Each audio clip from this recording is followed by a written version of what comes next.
Yo, what is going on, everyone? Guiding Light here, back with a God of War guide. In this one, I'm going to be showing you guys some tips and tricks on how I was able to defeat the King boss fight. So before we get into things, I'll show you guys what I'm running. So these runic abilities are going to become very, very important during these fights, and you will want to max them out to their highest tier. Keep in mind, you can put a light runic ability, heavy runic ability on both of your weapons, and including the spear. Then you want to go into Freya and do the same thing. She's going to have a runic attack as well. Also, take a look at the shield I'm running because it actually will have a chance of creating a storm effect anytime that I parry, especially on the blue rings. So if you have this shield, it will help quite a bit in this fight because it will bring out an AoE effect that will last about 10 seconds and it will actually travel around with you. So it does a lot of damage. I'm also going to be running the Valor Rage and the Hilt of Graham so that I can regenerate just a small amounts of Valor when I'm in the fight. Now, for your armor pieces, I'm choosing to run the Breastplate of Guiding Light, and I'll explain why in just a minute. Now, there's other ones that could be potentially better, like the Berserker one or the Dragon Scale one. So if you want to run that instead, that's fine, but just make sure you max out your armors to the highest bit you can. Now, for the arms and legs, I'm going to be running the Darkdale, and the reason for that is so that we can regenerate rage up to 40% faster than normal by stacking those two armor pieces together. And the reason that we're running the Guiding Light arm pieces is because it will give you a small chance at getting bonus damage on certain weapons. So once we get into the fight, I will explain exactly why I chose to run just one piece of the Guiding Light armor so that I would have that chance at getting that damage buff. And then we chose to run Darkdale so that we could regenerate our Valor and our rage a bit faster. So I'll show you guys the tips and tricks I used for this fight. Now, if you guys already beat the Valkyrie, which I would imagine you did at the Crucible, this fight is going to be a little bit harder than that. But once you get the tactic down, it's not too bad. So in the last video I showed you guys, I told you to be extremely, extremely aggressive. But this fight is a little bit different. So during the Valkyrie fight, I told you to basically just be as brute force as possible and not really worry too much about blocking attacks because you could actually stop the Valkyrie's attacks right in the middle. Now this fight's going to be a little bit different, but I will give you guys tips and tricks to make it pretty easy. So all you have to really worry about is dealing damage with your runic abilities. Anytime that you actually try to deal any damage to this boss, I don't even suggest using your normal attacks. You really only want to be using abilities to deal damage to him. So all you have to do is focus on blocking this entire fight, and then occasionally you want to check and see if any of your runic abilities are available. So you're going to stay on the defensive pretty much 90% of this fight, and then anytime that the boss comes at you or gives you an opening, you're going to want to go in with your runic abilities. So as soon as the boss runs away from you or he's no longer in your range, you just want to go ahead and throw up your shield. Now, whenever he does come to attack you, I honestly didn't, you can parry his attacks, but your timing has to be absolutely perfect. And that's why I suggest actually just trying to roll away. Now, occasionally he will decide to throw these frozen orbs at you, and you need to switch to your axe as quickly as possible to break it. Now, keep in mind, as soon as that breaks, or as soon as he's done generating that orb to throw at you, he's also going to throw the particles at you as well. So if you do break that frozen orb, you need to immediately bring your shield up because you have to know that those particles are coming right on the other side of the orb.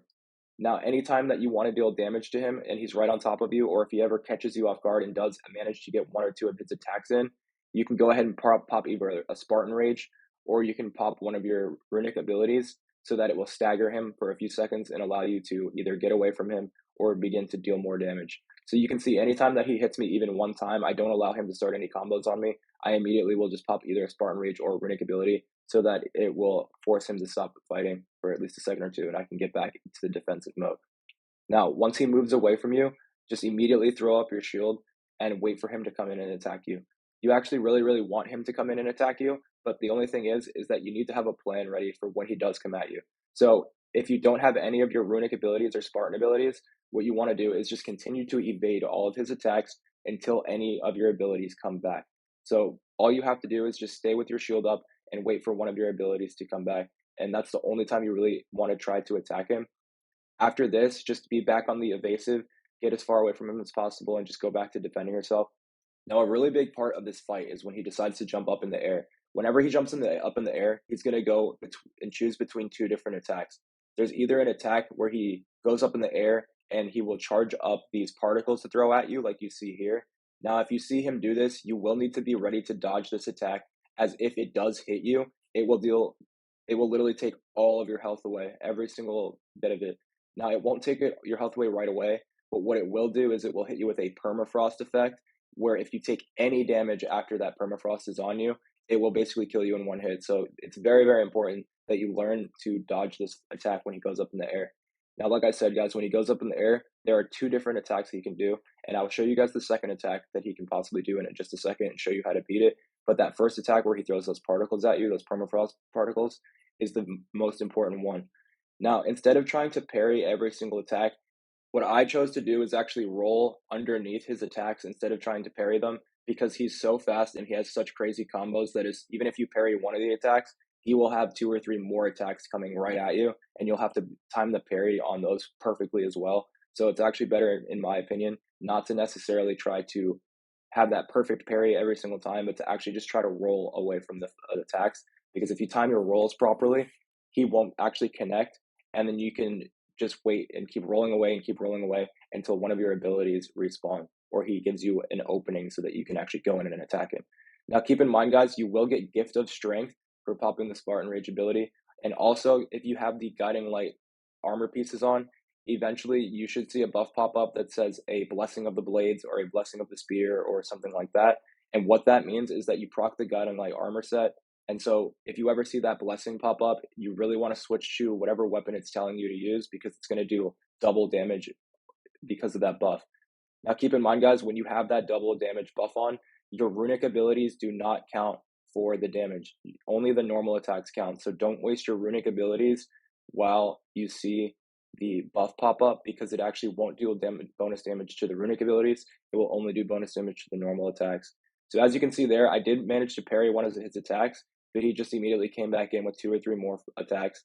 And that's why I was saying it's kind of insane to try to block every single attack. It's better just to roll away.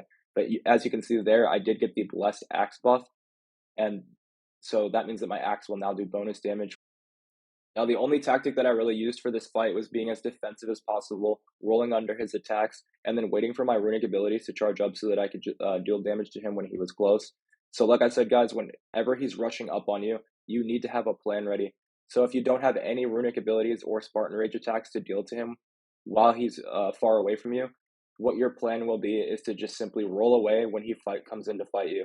Now, if you do happen to have some of your runic abilities available when he comes to rush in on you, your plan should be not to roll away from the fight, but just to wait until he gets right next to you and either pop your Spartan Rage or pop the runic ability. And that is really the only two moves you want to do this entire fight. You're either going to roll away or you're going to use one of those abilities. So as you can see, he comes in on me. I know for a fact before he even comes at me that my runic ability is charged. So as soon as he gets right in front of me, I pop the runic ability. I deal as much damage as I can with that, but then I'm right back to the defensive, waiting for him to come in and attack me again. Once he comes in and attacks me again, I use the same method. I pop a split, and this time instead I pop a Spartan Rage, because I did not have any of my runic abilities available. Now, if you don't get any attacks in after that, that's fine. Anytime he runs away from you, just throw your shield back up and be patient until you get that chiming to get as many attacks in at once as you can. This part of the fight is when he will go up in the air, but this time he did not charge up those particles, guys. You need to really be on the lookout for that. So anytime he goes up in the air, you have to wait like half a second. And if within that first half a second you don't see him charging up the permafrost blast, that means that he's going to be doing his other attack on you. And the only way to stop this attack while he's up in the air, although it does not tell you because it has the red circle, is to shoot any arrows at him. So as you can see there, he goes up in the air and he's about to connect with that massive attack, but I was able to hit him with one or two arrows to stop his attack. Now, as soon as you do hit him with those arrows, it's going to create an opening for you to go in and attack him. So this is the only time that you really want to be aggressive during this fight. Every other time you want to be really defensive, but the times when he goes up in the air, you know that when he gets hit with that arrow that he will be staggered for a second or two. So you can go in and either use a runic ability or a couple heavy attacks before going back on the defensive mode. Now, about halfway through the fight, you will see his health bar begin to change, and he's going to get basically an overshield. The only way that you can break these overshields, at least quickly, is by using the proper element. So if his health bar is red, you want to use the ice axe. And if it's gray, you want to use the spear. Now, if he chooses to go with the ice shield, what you'll do is you'll use the chains in order to break that. And then as soon as his shield is gone, you can just go right back to the defensive. The tactic is not ever going to change. You're always going to be evading his attacks, and you're always just going to be waiting for one of your abilities to charge up before you want to go and deal any damage. Other than that, all you'll be doing is evading all of his attacks throughout the fight. Don't really try to parry his attacks too much or too often because he's always going to have a crazier and crazier combo to come at you with. And that's why you don't really see me trying to get any perfect parries off. Instead, I'm just trying to time my rolls so that I can just completely dodge his attacks and wait for one of my runic abilities or Spartan abilities to come back. Now, whenever this blue circle comes up, that's another time that you want to be aggressive because with the shield that I'm choosing to run, I have to be pretty close to stagger him with that. But as soon as I go in with that, I already know that he's going to be staggered. And on top of that, because of the shield we're running, I got a buff for hitting that parry. You can see the storm of Bitfrost pop up there. And what that is an area effect damage that's a ring around your body. So everywhere you go, that ring will follow you around and deal really, really good damage actually to him. So anytime that you do get those perfect parries off, or anytime that he does decide to bring up those blue circles that you can break his guard on, it will actually benefit you quite a bit to run the shield because it will give you that effect that I was talking about at the beginning of the video. And it will also follow you around and it will help to protect you when he rushes up on you, at least for those 10 seconds. Now, keep in mind, guys, you also want to be using Freya's abilities as much as possible. You might not see it, but I'm spamming square pretty much the entire fight. So anytime an arrow spawns in, I'm immediately just throwing it at him. Now, keep in mind, if you do wait for those 3 arrows to come back, the arrows actually will stagger him a decent amount. So you could use the arrows to stagger him as well, but it will take more than 1 to stop him. So this fight can be a little bit difficult and a little bit annoying, but the only thing that you need to do is just learn his attacks and learn how the timing for when you can roll away and parry. And that's really all it is. So take a few tries to learn his attacks and learn the timing on when it is you need to block and when it is you need to roll away. And then after you learn the timing, all you'll have to do is just, like I said, go in be on the defensive and then just have a plan for every time that he attacks you. And your plan being either to pop a runic ability and deal damage or to simply roll away and wait for a better opportunity to fight him. Now, if you follow these tips and tricks, I honestly believe that you can beat this boss pretty quickly, just so long as you learn the timing on when to dodge him. Now, that's pretty much it for this one, guys. I will allow you to watch the rest of the fight to show you guys that I did actually beat him. Now, keep in mind, you will most likely want to bring in a resurrection stone as well. I don't suggest using the berserker one or anything like that. Just bring in the one that gives you the most health when you respawn. And that way, if you do go down, you can at least come back. So hopefully you guys did enjoy this video. If these tips and tricks helped you guys out, drop a like down below, and I'll catch you guys in the next video. Peace.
My kingdom. Thank you, brother. Still not sure if that was justice or vengeance.